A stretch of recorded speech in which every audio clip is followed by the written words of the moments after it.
Welcome to Aligned AF, real talk for evolving souls with Yahweh Kent. Join Yahweh for honest conversations on spiritual growth, the messiness of life, and how to move through it all at a higher frequency. So grab a cup of tea and let's sail in. This is Aligned AF, and here's Yahweh. Hey everybody, it's Yahweh. How are you? Welcome to Aligned AF, Real Talk for the Evolving Soul. Today we're going to dive into a truth that hits close to home for a lot of us. It's that moment when comfort stops being a gift and starts becoming a prison. Today's episode is titled Stuck in the Soft Spot When Comfort Becomes a Cage.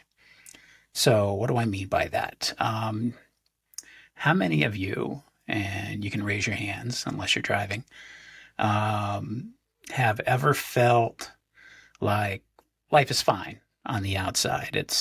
Everything's good, everything's going along fairly smoothly, but something inside you is just screaming for movement, screaming to get out. You're just aching for something more, and you're not necessarily sure what it is, or you're more likely avoiding moving forward on something because everything's really comfortable right now. And that's what I wanted to talk about, because I'm in one of those spaces, and my podcast is kind of what helps me get out of it. And if I'm in it, I'm sure that there's a lot of you out there that either are in it or have experienced it. So I wanted to talk about that today. All right, so let's get started. First of all, let's talk about what exactly that comfort zone is. Now, I've got some notes here. Those of you that are listening aren't going to see me check my paper, but those of you that are watching on YouTube, this is part of the deal, okay? The comfort zone. I'm in one of those right now. For those that listened to my previous episode, you know that I had a really bad bout of COVID several weeks ago. The whole family got it, and I was taking care of them, and I thought I avoided it, but it hit me after everybody else was feeling better. It hit me, and it hit me really hard, and I was pretty much useless for several days. And then around the time that you normally start to feel better, I wasn't really feeling better. I was exhausted all the time. I was coughing constantly.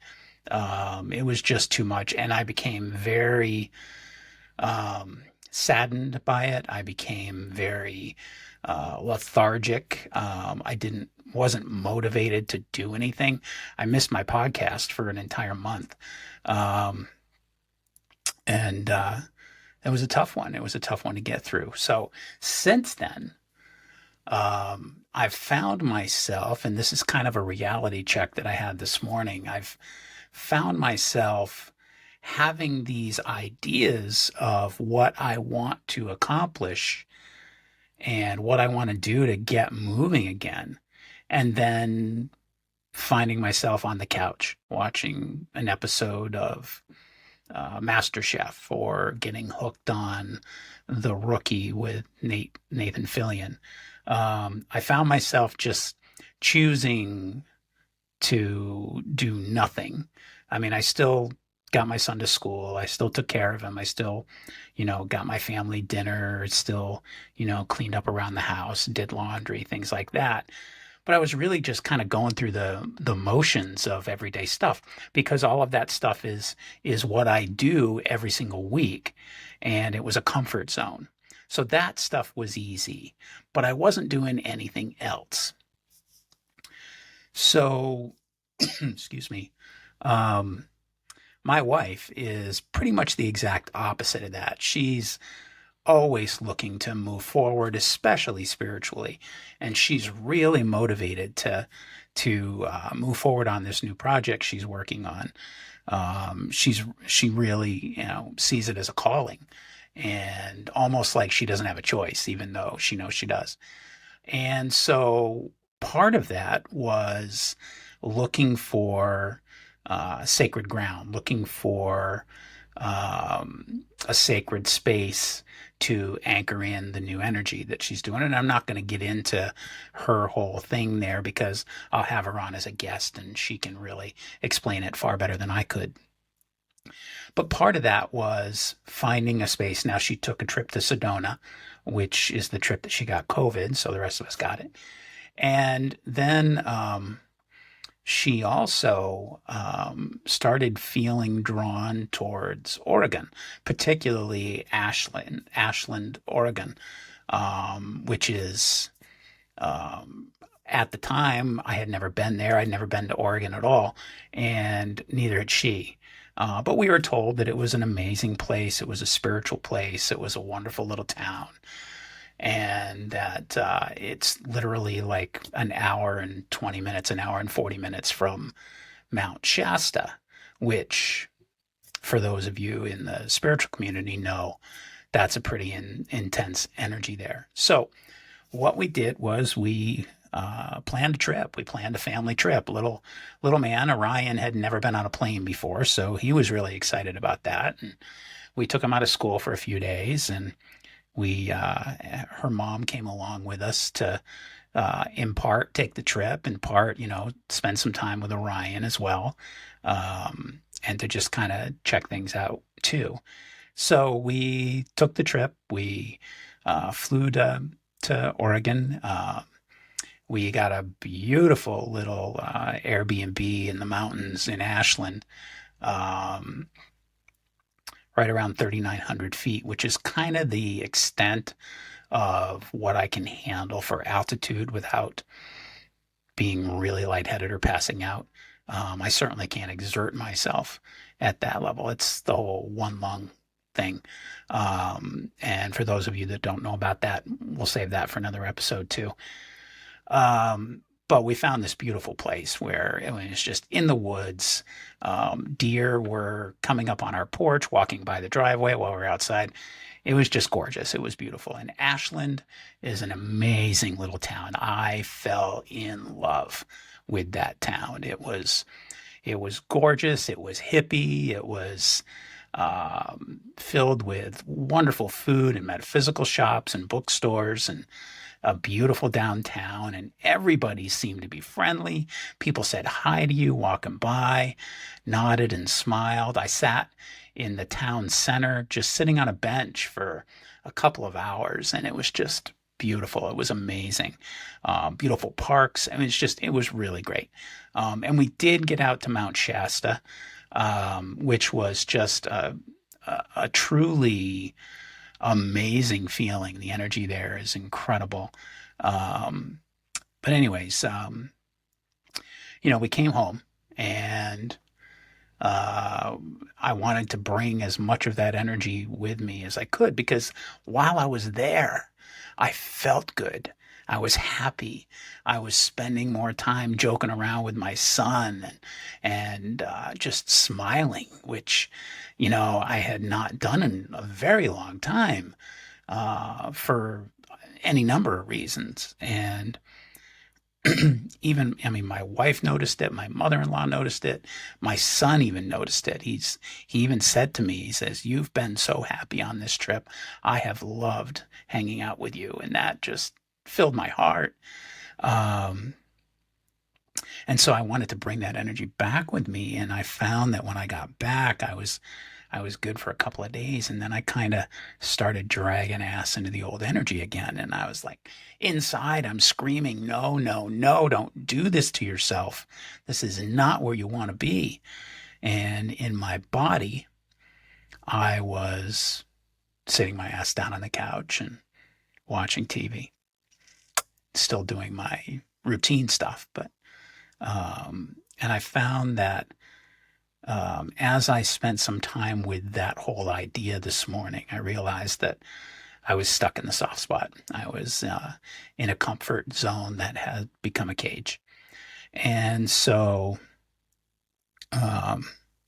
I wanted to do an episode about that, hopefully for my own healing, as well as maybe touching one or two of you out there.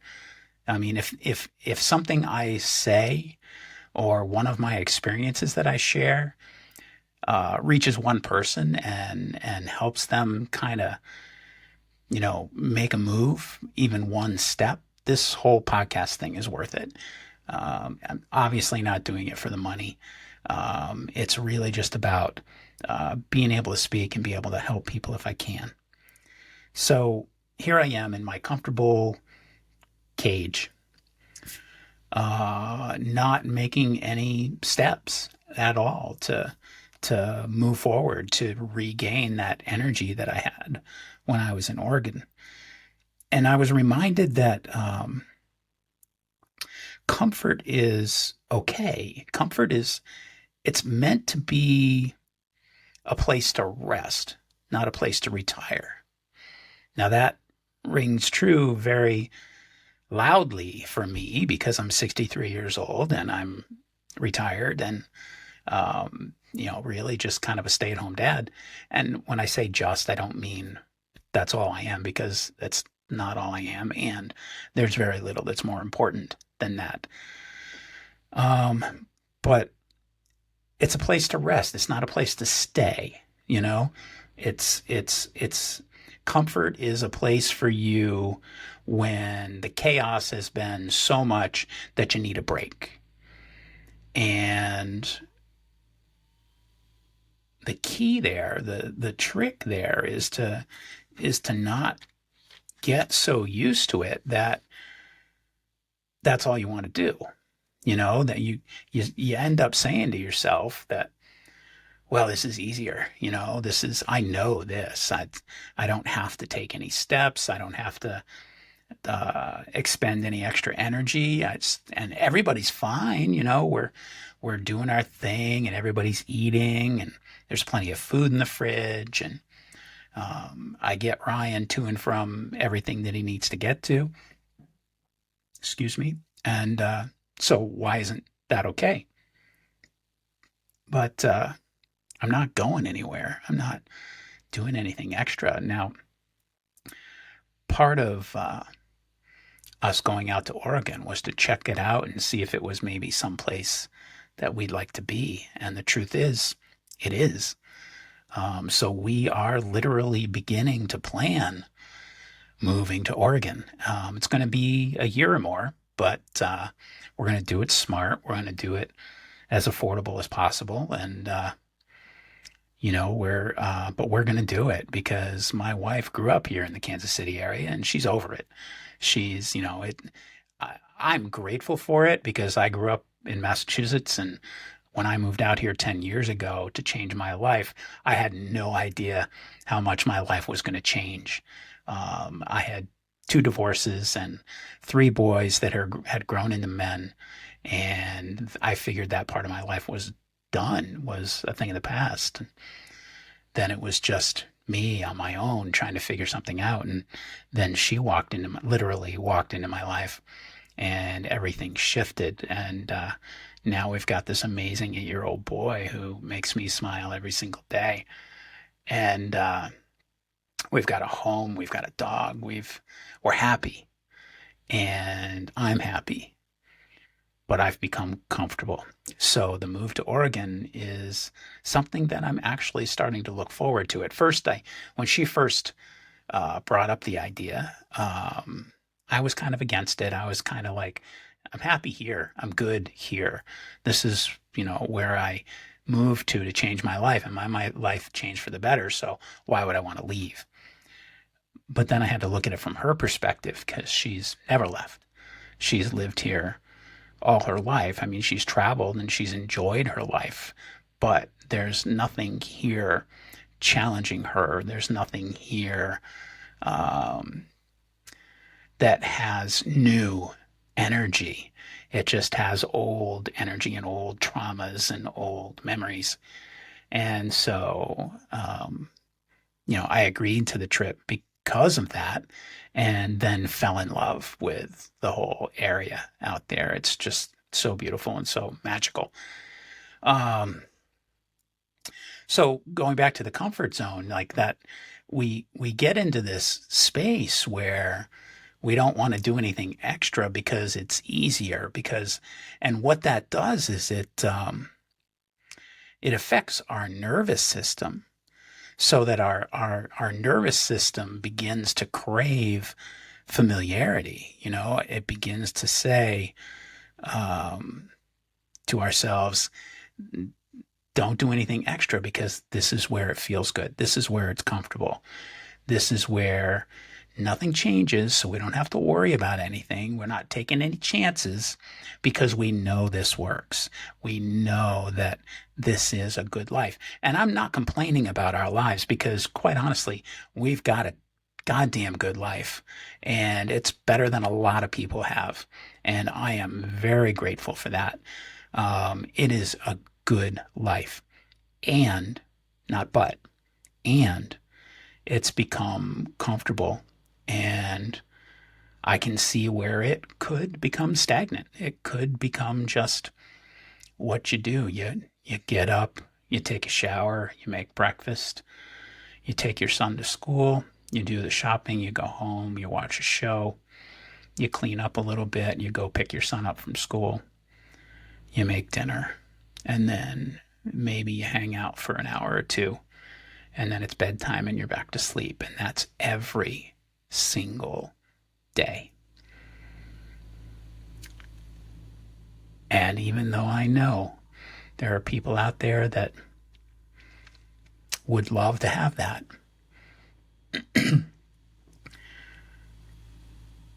it's reached a point where it's not enough. I need something more. I am literally craving in my soul something more. So there's a cost, there's a spiritual cost to staying still. Spiritual growth requires movement, even if it's small, scheduled steps. Something needs to be moving forward for your soul to continue its evolution. You cannot just float in the stagnant pond. You don't get anywhere. In order to not just live, but thrive, your very essence, your very being needs to be moving forward. It cannot just sit there, it cannot just stay still. Your soul didn't come here to nap its way through enlightenment. You know? Now, depending on what you believe, on soul contracts or reincarnation or any of that stuff, it's entirely possible that we came here to learn, and we came here to evolve, and we came here.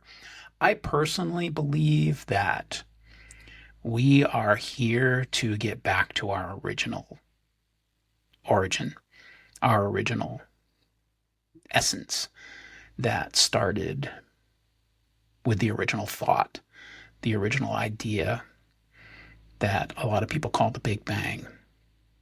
To me, the Big Bang was a combination of physical things like the creation of stars and planets and meteors and all of that stuff, and then life, eventually, physical life.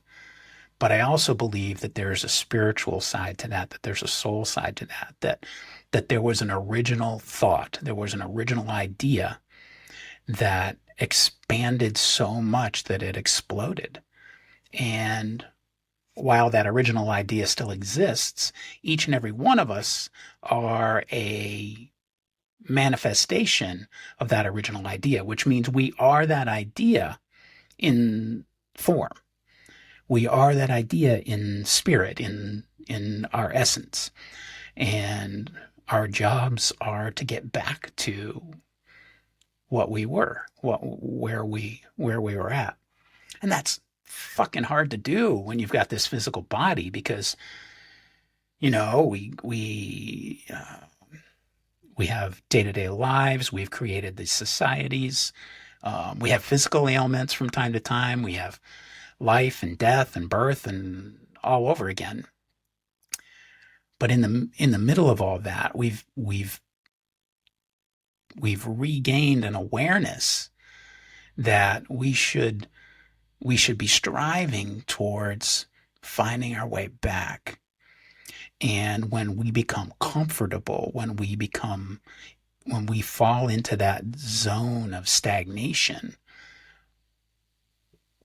we're literally stopping what we were meant to do. And so I hate to say the word lazy, but being lazy through it, where we just aren't moving forward, it literally goes against our very nature. And I don't mean our physical body nature, but our nature at a soul level, at a spiritual level, at an energetic level, at the very essence of who and what we really truly are. And it's a price to pay, because there may be contentment, there may even be happiness and the occasional joy, but there's so much more possible out there if we continue to move forward. And I believe that, waiting until it comes, waiting until it's time is a myth. I believe that if we're doing that, we're just waiting in a cage. It's sort of like a dog waiting in its crate for its master to open it in the morning so it can go out and go pee and have some breakfast. We're waiting in a cage. And that's not good. That's not anything that really, truly on a soul level we should be doing. So what signs would show that you're actually stuck in safe mode? And there are some clear signs. Let's take a look at my cheat sheet here. One of them is you feel drained by the routine that you're in. You're still doing it. You're still able to get everything accomplished in a given day, but you feel drained by it. And it may be a physical draining. You may be tired all the time. You may be feeling so exhausted that you rationalize spending extra time on the couch or napping in the afternoon. Or and I'm not saying those things should never happen, and I'm not saying that taking a nap to rest your physical body is a bad idea, because it's not. It's good for you. But when it becomes all the time, when it becomes what you look forward to,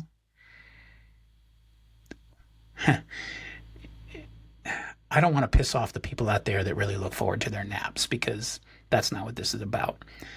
But when you're looking forward to sleeping, to checking out, more than you're looking forward to what can I do today to really brighten my life? What can I do today to really nurture my soul? That should be what we're looking forward to. That should be the thing that excites us. And when the opposite is true, you're stuck. You're being comfortable in a cage. When you find yourself daydreaming about things but not actually acting on those things, you're stuck. When you find yourself scrolling or watching TV or zoning out or just finding a way to numb yourself, you're stuck in a comfort zone. Sometimes you may even be irrationally irritable in an otherwise peaceful life. Snapping at your loved ones, being overly annoyed at someone cutting you off in traffic, waiting in line and at the grocery store and getting pissed off because somebody's counting out their change, or they have to wait for a price check. Jesus Christ, there are more important things to be worried about. And if maybe you're in a hurry, but in most cases you're not. In most cases you're not. It's not going to matter if you have to wait an extra 60, 90 seconds to let somebody else do their thing. Or maybe you're hearing these inner urges. Maybe you're actually hearing everything I'm talking about, where inside you you're going, I really should take a step towards X. I should see what I can do to make Y happen. Maybe I can take one step today that will move me forward. And then you hit the snooze button. Then you hit the button that says, I'll get back to that. And then you start to normalize it. Um, it becomes part of your routine. And I want you to know that I'm not here to shame you. I'm not here to shame anybody, because if I were, I'd be ashamed of myself. What I'm here to do is to bring awareness to it, to make us aware, to give us a moment to think, and to actually motivate us to do something about it.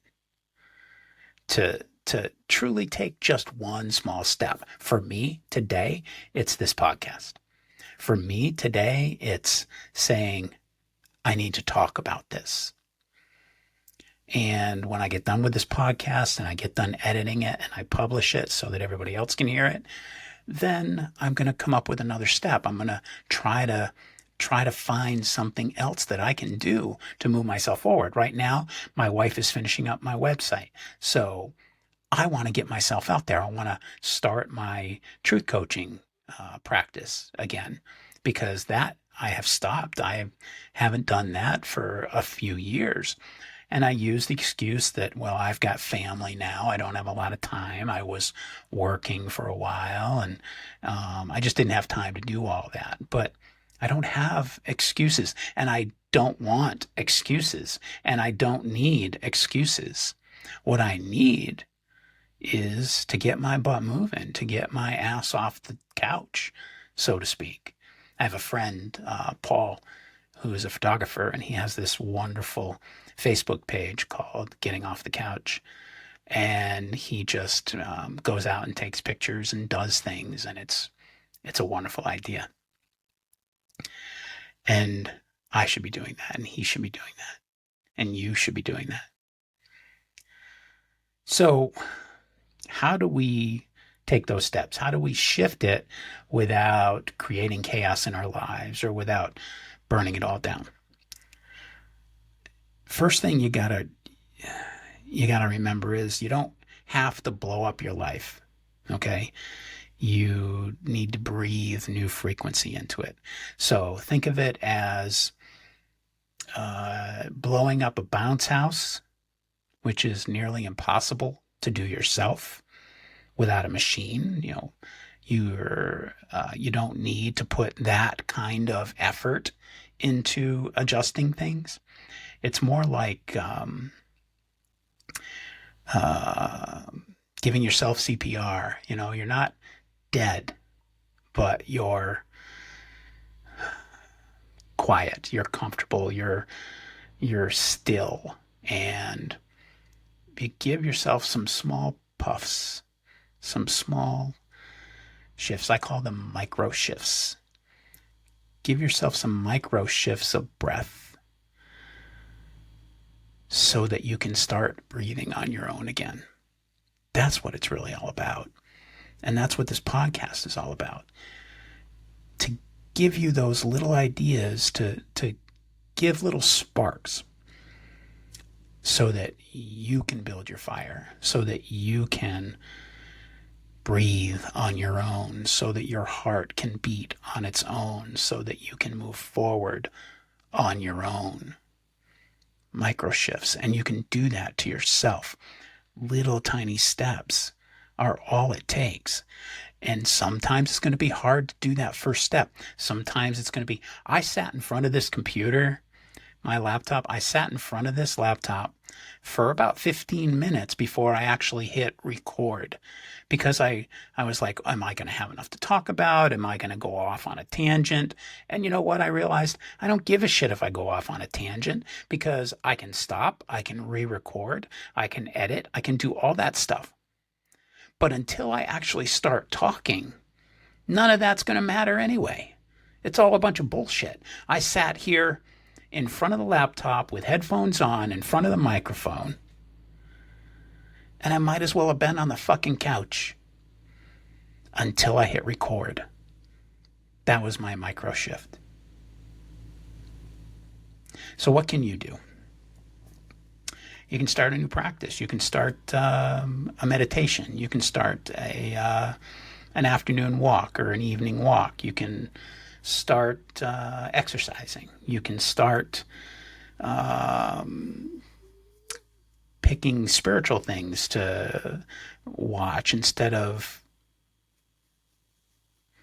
boring, inane things that will give you no spiritual motivation whatsoever. Start something new today, whatever it is, something little. It doesn't have to be big. You don't have to say, oh, I'm going to go start exercising so that I can lose 40 pounds. That would be great if you need to, but it doesn't need to be that big of a commitment right now. Just something simple. After dinner, when I get done cleaning up the kitchen, I'm going to go outside for a 5-minute walk. Or I'm going to go outside and sit on the back porch and just look at trees. I'm not going to bring my phone. I'm not going to scroll. I'm not going to play Royal Kingdom or Bubble Burst or whatever it is you might play. Leave the phone aside and just sit and watch the trees. Sit and watch the wind through the trees. Sit and listen for the dogs in the neighborhood barking. Sit and watch the neighbor kids play. Not in a creepy way. But do something different. Make it something new that you can get your butt moving on. Just something little.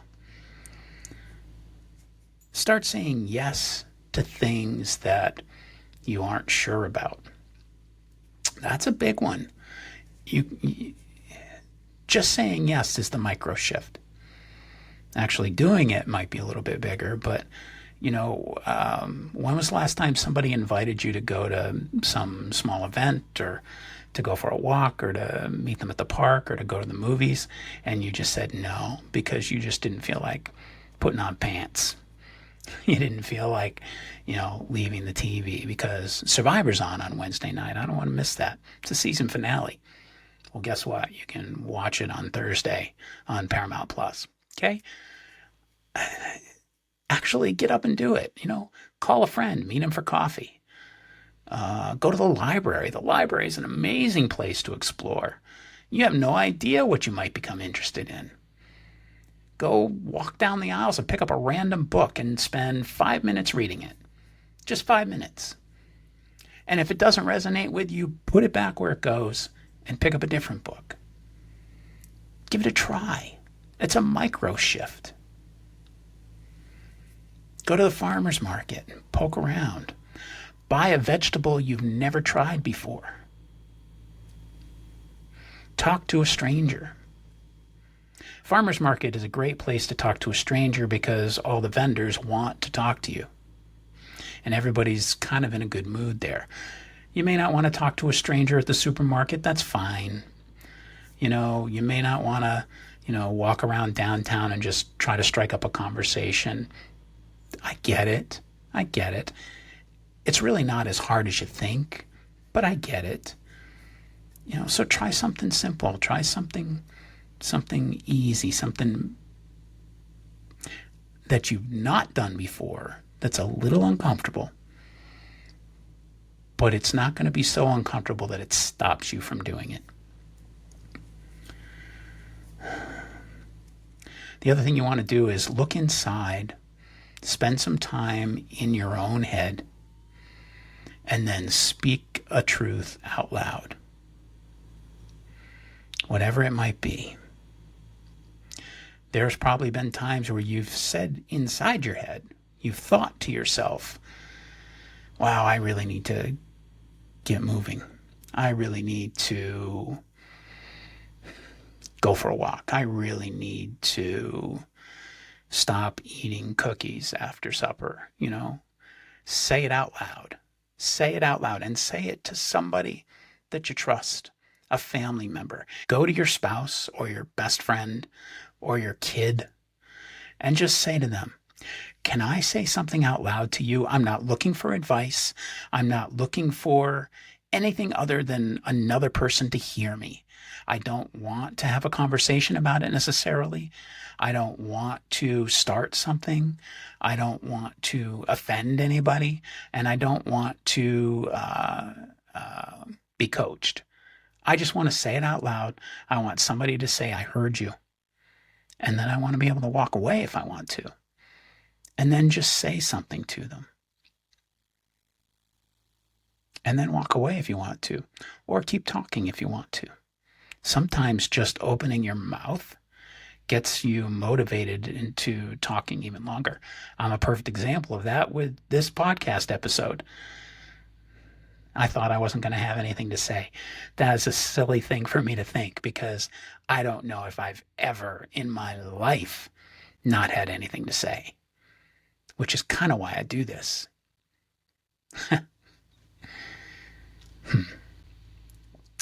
The other thing that can help you, and it's a simple change, is to change your surroundings.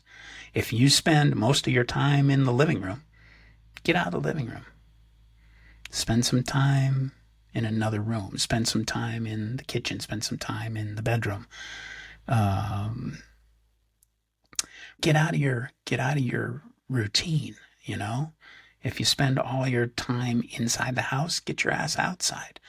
Even sitting on the front porch with a cup of tea.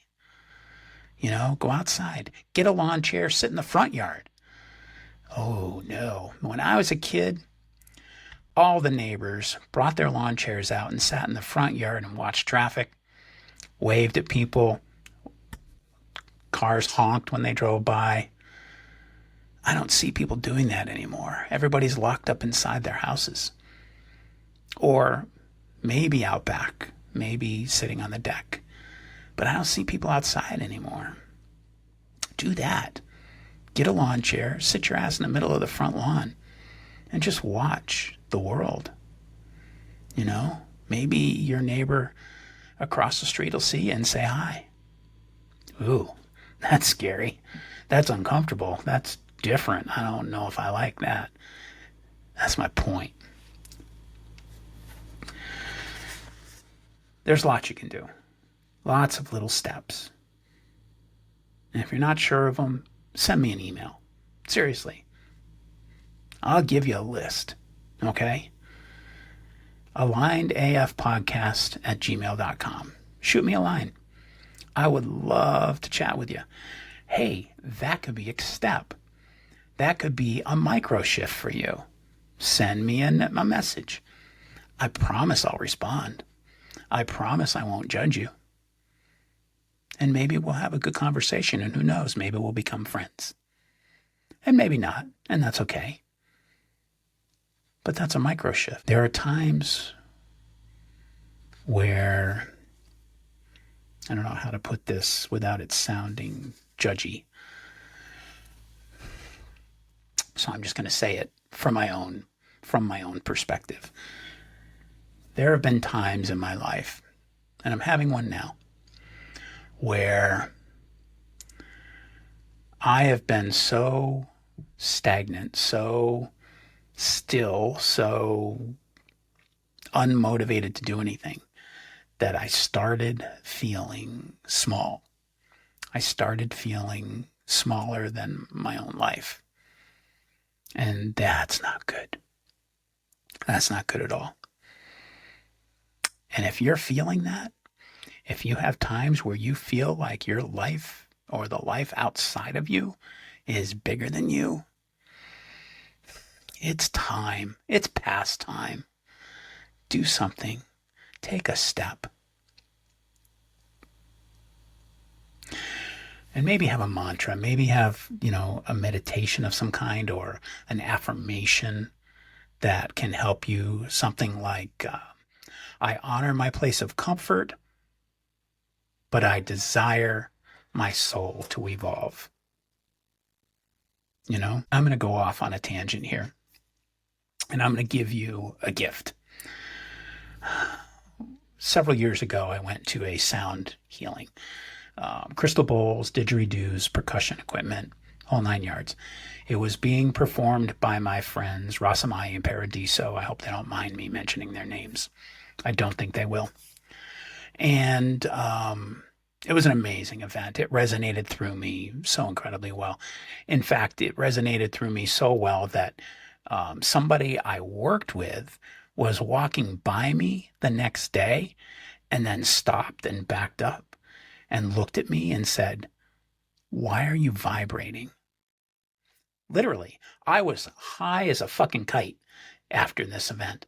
And somebody outside of my body recognized that I was buzzing. And what happened was Rasamaya was playing the crystal bowls. Paradiso was playing the didgeridoo. And Rasamaya started singing a song. And I'm not going to sing. Nobody wants to hear that. Maybe that can be my micro shift. Okay, maybe I should sing. Yeah, no, I'm not ready for that today. I believe me, you're not ready to hear it.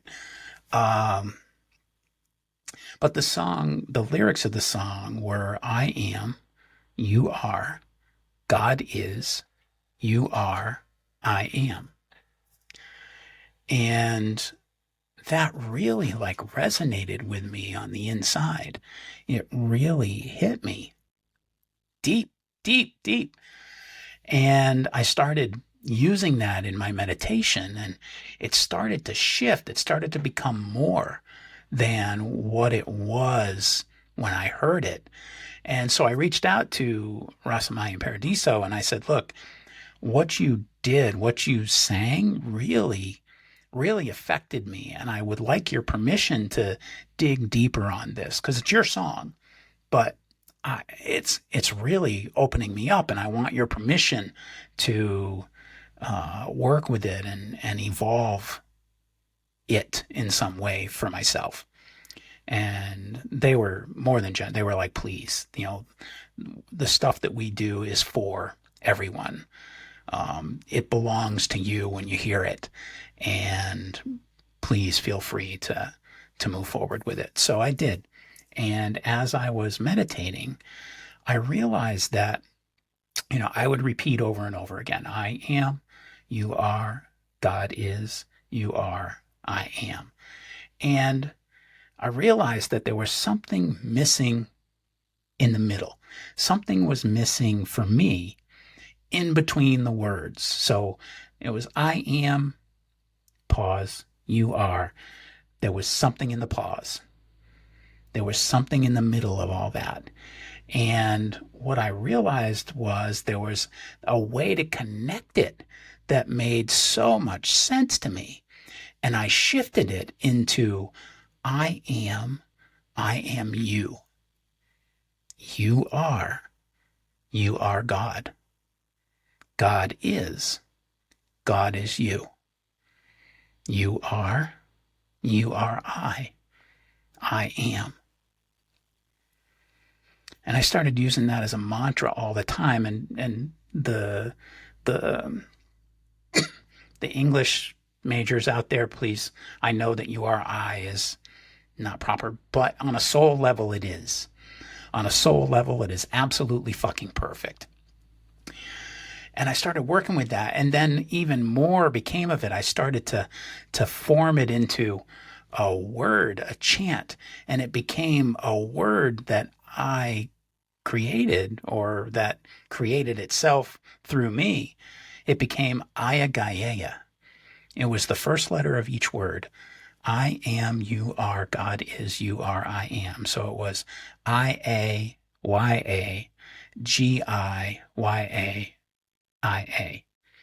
And when you look at it together, it's Ayagaia. And I started using that as my mantra, as my chant. And it really helped me connect with everything. It really helped me to realize that not only am I, but I am you, because you are. And inside you, you say, "I am," but we are each other in that spiritual energy sense. And we are also from that original idea, which so many people call God. So if God is, and I am, and you are, then we have to be God. And that connection became Ayagaea.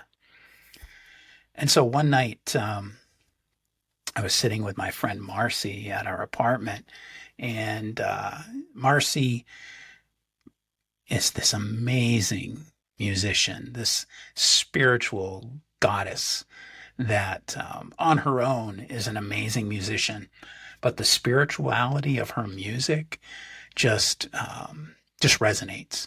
And that's what she does for a living. She travels the country performing spiritual music and writing songs. She has music on Spotify. She has CDs, or I guess it's digital now. I don't know. I'm 63, and I said to her, I said, I've been working with this mantra, and I was wondering if maybe between the two of us we could create some sort of singing mantra, some sort of, if not a full song, but a chant of some kind. And she was very open to giving it a shot. And I wanna play it for you just real quick. It's not very long, and she's got a beautiful voice. Now, if you're driving and you want to pull over and just close your eyes and listen, that'd be a good idea. Don't go into a meditation while you're driving. But take a moment, and if you are in a safe space, um, close your eyes and just listen to it just for a minute, okay? Here we go. One, two.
So that was Marcy Baruch. And my wife was singing with her. I was drumming because I don't sing very well. And of course, you heard my little guy kind of sneak in there near the end. I think he was like, I don't know, 2 at the time. It might have been like 6 years ago. Um, but I use that now. And when I'm alone, I sing it. Um,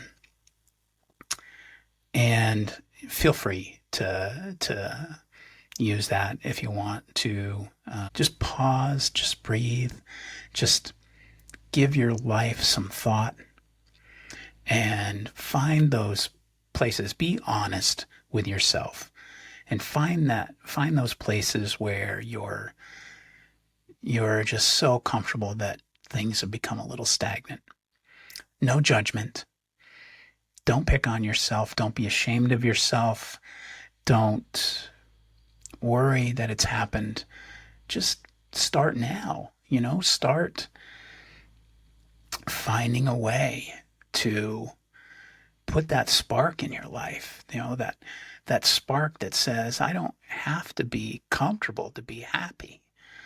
Sometimes being uncomfortable is the road to the real joy. Nothing's ever changed by being uncomfortable. Nothing's ever moved forward by being comfortable.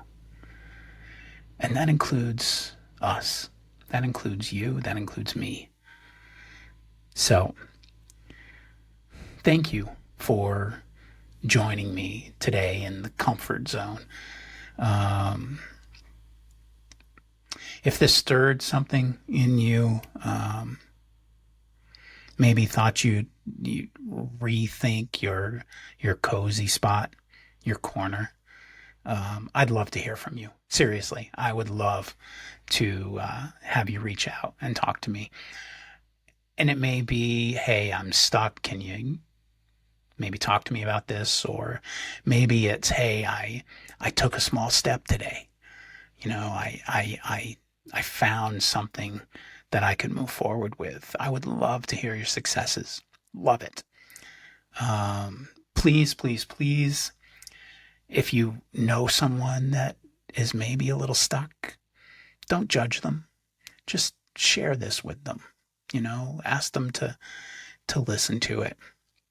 Ask them to share honestly if they can.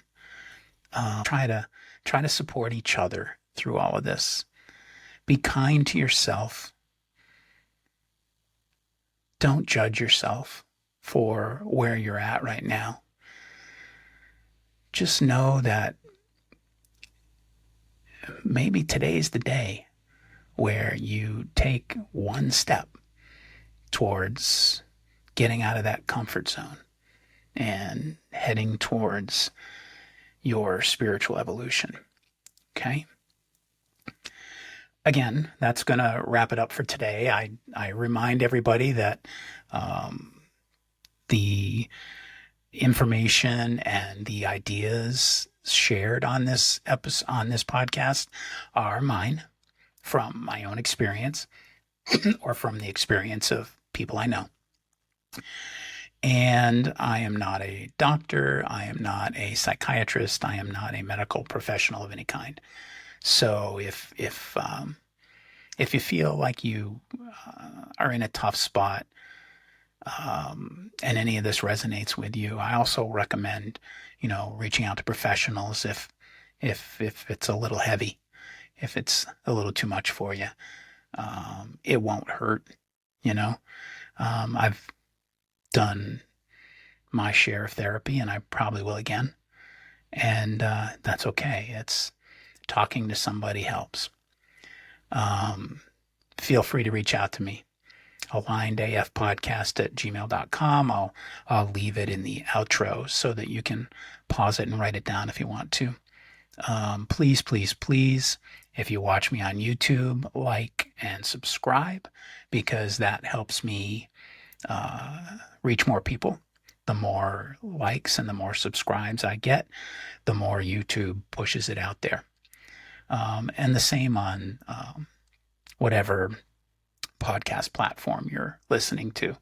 Like it, subscribe to it, leave comments on it, text me, email me, whatever it might be. I would love to hear from you. I would love to hear your feedback, even if you think it will make me uncomfortable. That's okay. That's what life is all about. So, thank you. I love you. I'm happy to be talking to you again, and I hope you will continue to stick around, and I hope you will share this with someone you care about. And until then, remember that every single day you're getting closer to Aligned AF, and that's where the fun is. Take care. Well, thanks for hanging out with me today. If this episode spoke to you at all, share it with a friend or someone who needs it. You can also leave a review or connect with me online. You can find Aligned AF on YouTube, Facebook, your favorite podcast channel, or at alignedaf.org. And if you want to reach out directly, you can email me at alignedafpodcast@gmail.com. So until next time, Stay aligned AF.